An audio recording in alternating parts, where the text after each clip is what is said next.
Este é o som da Comissão de Inquérito da Rádio Observador. Esta quinta-feira é a nossa convidada Rosário Gamboa, deputada do PS. Bom dia, bem-vinda. Muito obrigada por ter aceitado o nosso convite. Olá, bom dia. Bom dia a todos. Muito obrigada pelo convite. Está com um ar apreensivo. Isto vir a uma comissão de inquérito não é assim uma coisa fácil. Mas diziam off que veio voluntariamente, portanto... Sim. São 5 perguntas, por cada resposta certa recebe 5 pontos. Se pedir a nossa ajuda e acertar, só tem direito a 2. E se der a resposta errada, não pontua. Está bem? Justo. Vamos a isto? Vamos sim. Então, começamos pelo tema que dominou o dia de ontem, a vitória expressiva de Donald Trump nas eleições dos Estados Unidos. De quantos votos precisavam os candidatos para vencerem o colégio eleitoral?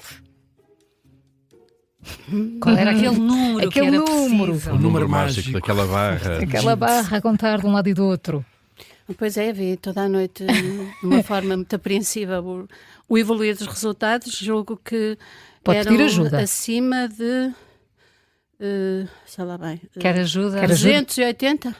Não está tão longe assim. Não está tão longe assim. Quase. Foi por aproximação. 270. Ok. 270. Vamos considerar, sim. Ai, que simpático. Isto eu começo bem. Porque no caso... São 270. Trump conseguiu mais do que 295. 280. Conseguiu bastantes mais. 295, sim. Depois das várias ameaças que Trump fez durante a campanha sobre o futuro da NATO, estando nós há praticamente 3 anos com uma guerra à nossa porta na Ucrânia, não será a hora da Europa acordar e não depender tanto da ajuda dos Estados Unidos? A Europa já devia ter acordado há muito, não é? O caso de Trump já vem desde... Bem, primeiro o caso de Trump não é o caso de Trump, é um caso de fundo, não é? O Trump não acontece por acaso. E essa é a primeira reflexão que já devia ter sido feita há muito, e é uma reflexão que interessa à América, interessa ao mundo e interessa particularmente à Europa, que é a questão de como é que uma sociedade tão polarizada, e porquê é que acontece esta polarização, e porque nunca foi observada e resolvida de uma forma profunda e séria, porque tudo isto são coisas, não são meramente a espuma dos dias, são questões conjunturais, profundas, que definem e constroem uma sociedade. Aquilo que o Obama falava do chão comum, há muito tempo que já não existe na América, e tem vindo cada vez mais a fragmentar-se. E a mesma coisa pode estar a acontecer em certos países da Europa. E a Europa já devia ter percebido há muito que aquele escudo que achámos sempre que era de proteção que recorríamos aos Estados Unidos, que esse escudo estava perfeitamente fraturado. E que as ameaças que Trump começou a fazer logo em 2016 eram ameaças profundas, que não são só a voz de Trump, é a voz de um conjunto de população e de pessoas, que não só da administração americana, mas que representam uma voz fortíssima na América, que há uma falta profunda de conexão com objetivos que têm a ver com o direito internacional, com o que tem a ver com a questão de coesão ao nível mundial, de solidariedade, e que há uma tendência isolacionista desde muito cedo na América, de proteção narcísica que o Donald Trump assumiu perfeitamente. Dizia eu com isso que há muito tempo que a Europa se devia ter protegido. Não só protegido em termos das questões de segurança, que hoje estão de uma forma gritante em cima da mesa, não só com a guerra da Ucrânia, mas também com a questão da NATO, que já há muito vem sendo uma ameaça, como em relação a outras questões, que tem agora a questão em cima da mesa acerca das taxas alfandegárias e do comércio internacional, que afeta de uma forma profunda. Ainda hoje soubemos notícias acerca do que está a acontecer na Alemanha, na Alemanha, que são extraordinariamente preocupantes, não são novidade. O que eu acho que é dramático aqui é que nada disto é novidade. Vamos Mesmo à assim ração é um dos pés, choque, não é? claro.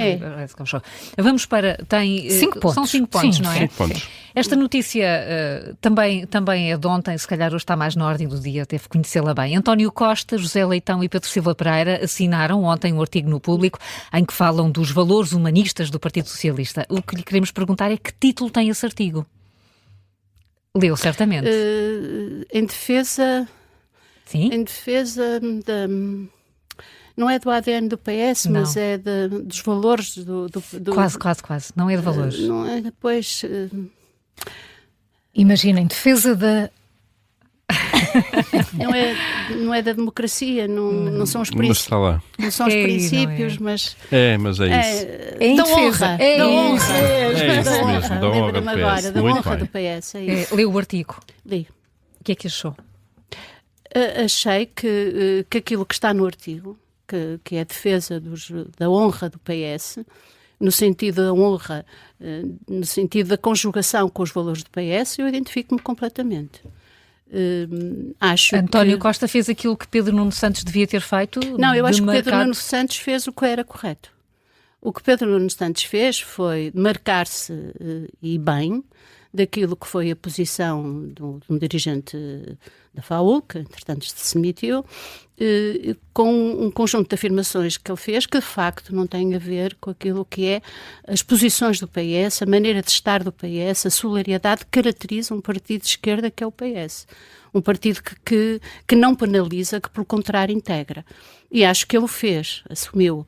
O que ele também fez, e que deve ser entendida como a posição de um secretário-geral, foi dizer que não fazia julgamentos na praça pública, mas tomou posição acerca do que aconteceu. O que ele fez em privado, não sei. Nem ninguém saberá. Mas António Costa fez julgamentos em praça pública? Eu julgo que o António Costa, ao fazer este julgamento na praça pública, não deve ter medido... António Costa e as outras das pessoas que o acompanham, não é? Não deve ter medido nesse sentido o que poderia acontecer.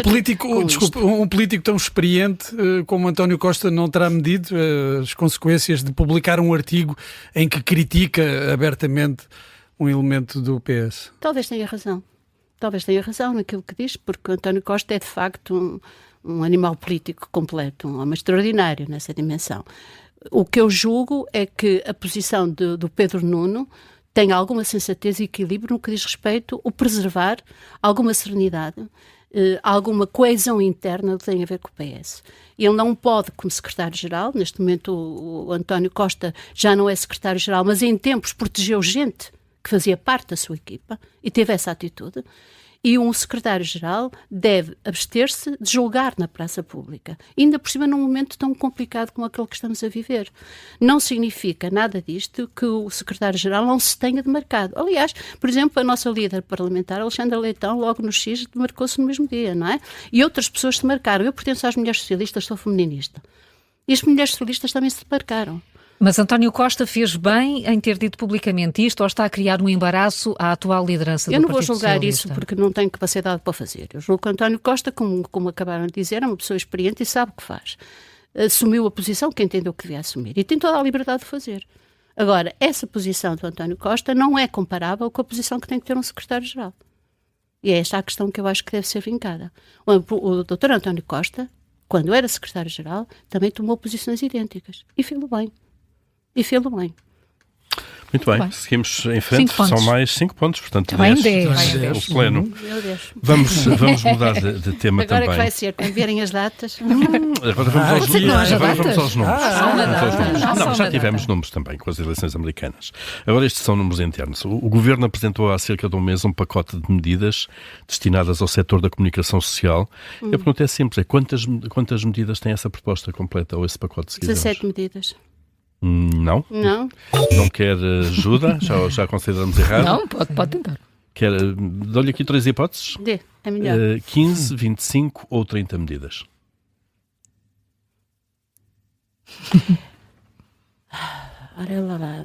Aquela medida que mais me doeu foi a RTP. Na história da publicidade da RTP, claro. Eu trabalhei na anterior legislatura exatamente a questão da comunicação social. Por isso é que esta pergunta está aqui.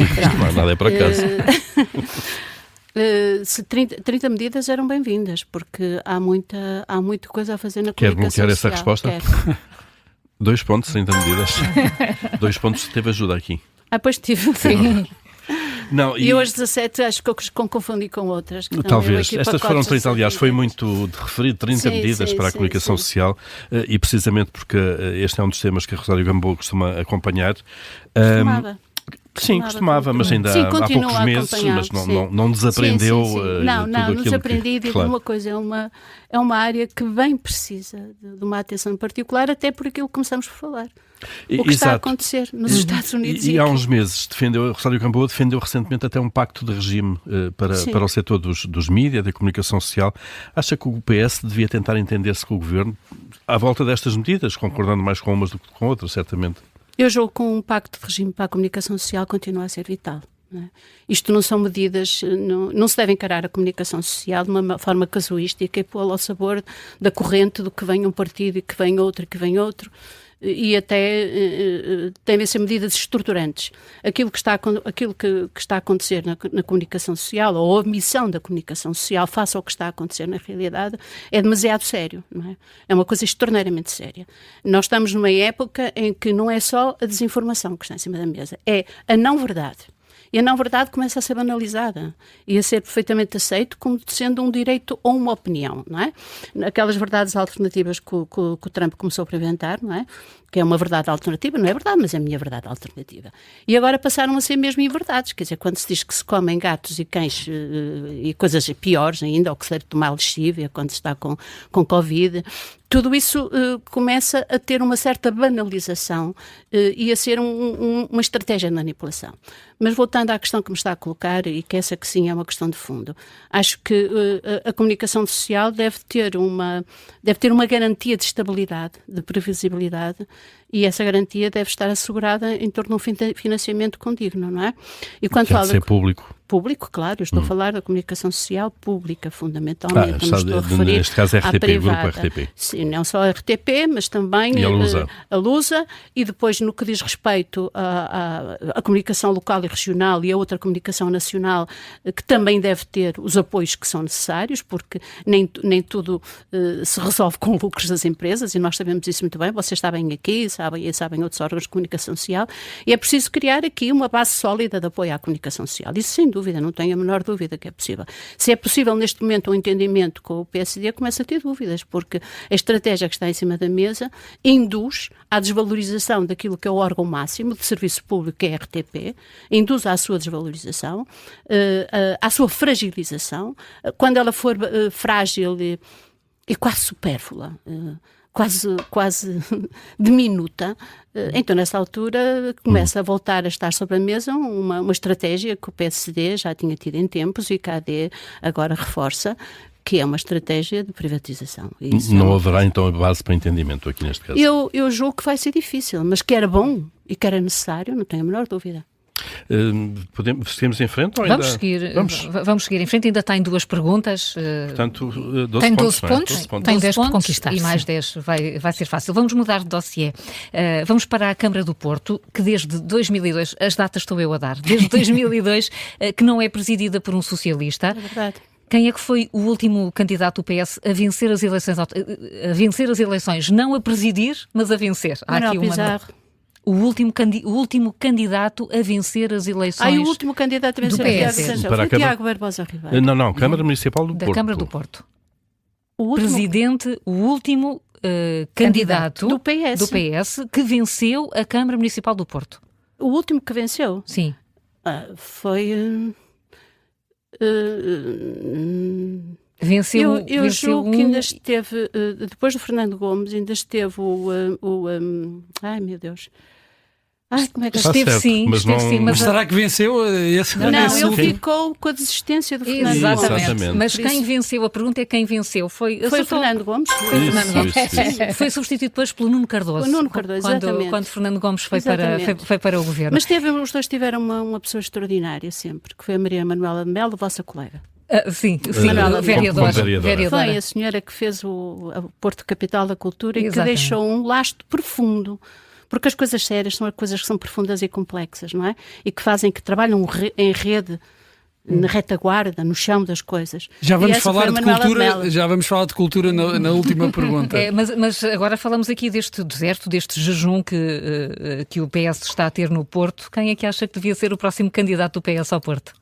Bem, eu tenho a minha escolha, mas essa escolha não está definida. Não a partilha. Mas podemos partilhar? Não, eu claro que partilho. Tenho toda a honra em a partilhar. Aqui também já voltamos à honra, não é? Esta honra é só minha, não é a honra a Federação do Partido Socialista e o Secretário-Geral ainda não tomaram uma decisão a esse nível, e eu julgo que há bons e fortes candidatos que podem assumir esse papel e que é muito necessário. É muito importante para o Porto e para o PS, mas para o Porto, que o Partido Socialista regresse à Câmara do Porto. É muito importante. E por isso confio que vão encontrar. O nome que eu mais gostaria é o Manuel Pizarro. É o Manuel Pizarro. É o nome que está aqui no meio das apostas. É um dos que está no meio das tendências visíveis, não é? Sim. Dentro das tendências têm saído para a opinião pública. E o que é que o torna o melhor candidato, na sua opinião, à Câmara do Porto pelo PS? Ele tem várias qualidades, mas talvez uma daquelas que seja mais importante neste momento. Primeiro, tem uma experiência autárquica muito grande na Câmara do Porto e depois é a pessoa mais conhecida, reconhecida nos vários setores do Porto. Tem uma visibilidade, o que é uma questão muito importante. Olha, viram agora com a Kamala o que é que aconteceu, não é? Estou sempre a regressar à Kamala porque acho que é algo que vamos ter muito que refletir sobre tudo isto. Que pode servir a E no para caso do Manuel também. Pizarro é aquela pessoa que é reconhecida nos bairros, ele teve o pelouro social e fez tanta coisa sobre isso, como é reconhecida em vários setores da sociedade civil, mesmo ao nível empresarial. O Manuel Pizarro é daqueles candidatos, os conhecidos em cima da mesa, porque haverá com certeza outros, daqueles que vieram a público. Este a público não significa que seja as tendências elencadas por secretário-geral e pela Federação, mas foram aqueles que se tornaram públicos, sabe-se lá porquê, mas foram aqueles que se tornaram públicos. Eu julgo que é o Manuel Pizarro. E que teve uma prestação aqui nesta comissão de inquéritos também muito marcante. Vamos à última pergunta. Ele é uma pessoa que consegue brincar e ser sério simultaneamente de uma forma bastante profunda. Olha, já ultrapassou. A Rosário Gamboa já vai com 17 pontos, o Manuel Pizarro só conseguiu 15. Não, brincar, falar sério e cantar. E cantar, também cantou. E cantou. Olha, isso é uma coisa que eu só ouvi uma vez ou outra cantar. E por falar em cantar... Se quiser cantar o Porto Sentido, foi por aí que fomos. Que engraçado. Vamos à última pergunta, eu lamento, mas esta é de data, é uma data. Em que ano Pedro Abrunhosa, e por falar em cantar, se algemou às grades do Coliseu do Porto em protesto contra a venda do edifício à IURD? Olha, eu lembro-me bem disso, que estive lá. E não foi só eu que... diretora. Fui diretora do Coliseu. Mas não era na altura. E não foi só ele que se acorrentou. Lembro que o Francisco Campos, irmão de um colega vosso, o Jorge Campos, que também se acorrentou. E em que ano foi? Lembra-se? Foi nos anos 90. Eu sei que foi nos anos 90. Eu iria apontar para... Pode pedir ajuda, pode ser que se situe um bocadinho melhor. Eu não me importo perder muito. Então arrisca. Então arrisque, pode ser que ganhe. 97. Foi em 1995. 95. Dois anitos. Por 2 aninhos, é verdade. Tive a dizer 96, mas também não acertava. A Rosário Gamboa foi diretora do Coliseu do Porto. Há pouco falava do papel do PS na Capital Europeia da Cultura, do Porto Capital Europeia da Cultura em 2001. Que avaliação faz do atual estado da cultura na cidade do Porto? Olha, eu não posso fazer uma avaliação de terraplanagem como antes desta variação que está na Câmara do Porto, que eu veio sem, de facto, uma terraplanagem no âmbito da cultura. Eu julgo que houve aqui um projeto muito forte, lançado por Paulo Cunha Silva, inicialmente, que depois foi continuado por Rui Moreira, que tem as suas virtudes. Houve vários equipamentos ao nível, por exemplo, olha, uma das desgraças que ia acontecendo, que era o Rivoli, não é? Que no tempo do Dr. Rui Rio ia desaparecendo, não é? Entregue lá à féria, que foi muito revitalizado e foi um equipamento fantástico, assim como outros. E houve várias questões que foram criadas, por exemplo, o campus Paulo Cunha Silva de criação e alojamento de um conjunto de companhias onde podem não só estar, realizar ensaios, residências, tudo isso é bastante importante. Julgo, no entanto, que há um sentido de mais profundo, que seja a verdadeira animação da cidade, que não passa somente por os equipamentos, por aquilo que está já definido e realizado, uma animação profunda, que saia da terra, não é? E que seja capaz de fazer aquilo que é tão importante, por exemplo, nos bairros sociais, a propósito dos dramas que estamos a viver ultimamente, que é levar a cultura e trazer a cultura de baixo mais para cima e torná-la como algo que representa a diferença e que representa também a força da transformação, a força de revitalização do que é uma sociedade. E eu isso julgo que falta no Porto, que foi algo... O Paulo Cunha Silva falava da cidade líquida, o que é uma derivação do Bauman, que tinha era uma coisa completamente no sentido contrário, como vocês sabem, mas essa cidade líquida, onde a cultura é como uma espécie de água que penetra. E no Porto nós dizemos uma coisa que eu acho muito bonita, dizemos que a água é muito fininha, e como é muito fininha entra em todo lado, não é? Pronto, e essa água fina que entrasse em todo lado, que abraçasse diferentes coletividades, diferentes pessoas, diferentes bairros, diferentes organizações, desde baixo até cá acima, e que as comunicasse e que as tornasse mais participativas, mais dialogantes. Não estou a dizer que isto é um projeto fácil. Mas no seu entender era aquilo que era necessário. É o projeto cultural necessário, porque há outras questões que já estão salvaguardadas. A DG Artes faz, a Nima faz a rede de teatro, cineteatros, mesmo ao nível do cinema, mas é preciso ir buscar mais abaixo e é preciso comunicar as coisas. Sim. Rosário Gamboa, muito obrigada por ter aceitado este desafio. Sai daqui com 17 pontos. Foi uma boa prestação. É uma ótima marca. Ótimo. Eu só me perdoo mesmo o Ribolinhas. Mas pior do que isso foi a questão da comunicação social. Não, mas acertou depois, com a ajuda. A Comissão de Inquérito regressa na próxima terça-feira. Muito obrigada. Muito obrigada. Obrigado. Foi um gosto. Obrigado.